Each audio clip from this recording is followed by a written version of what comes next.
We're kicking it off with Mike Waltz, and let's state this to be clear. Now, Matt Gaetz did not get a shot to be Attorney General because he's Matt Gaetz, and Elise Stefanik did not get her shot to be the UN ambassador because they actually needed her to go back to Congress and they needed her vote. Mike Waltz was actually installed. Mike Waltz had a spot. He was working as NSA head, and he's not there anymore. Whether your semantics says it was a shift or the shaft depends. But the headline we have for this one, which when the robot editor did it, sort of messed up the whole vibe of it, is this. Trump picks Mike Waltz as UN ambassador after NSA exit rumors. It's not a rumor. He was out of the NSA.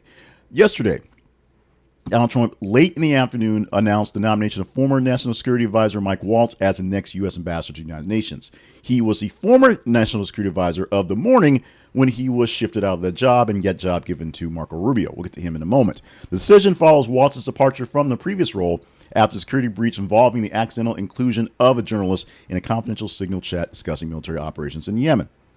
Dubbed Signalgate, because everything's a gate, raised concerns on handling of classified information within the administration. Despite the controversy, Trump praised Waltz's service and expressed his confidence in his ability to represent the U.S. at the UN. This is not necessarily a unprecedented move where both John Bolton under Trump was both a UN ambassador and an NSA head, not at separate times, not as a sort of a shift, just basically when Trump needed someone to do one thing, he did something else. It just sort of happened.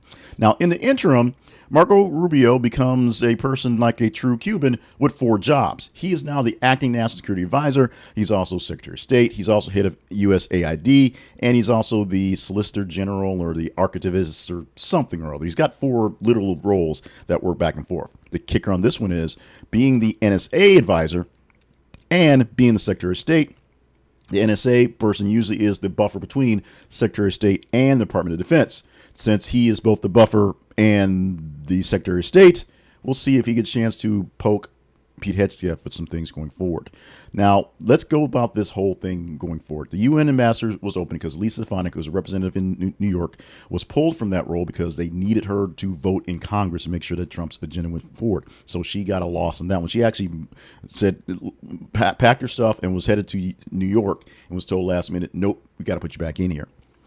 Whether you want to see this as, I said, the shaft because he was removed from his job to be able to take this other job, or a shift where it's not necessarily a lateral move, it's more of a demotion because it really means less as a UN ambassador.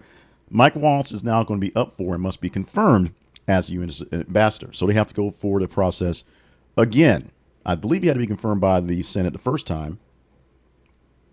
So a second confirmation means, yes, they can ask him about Signalgate. They can.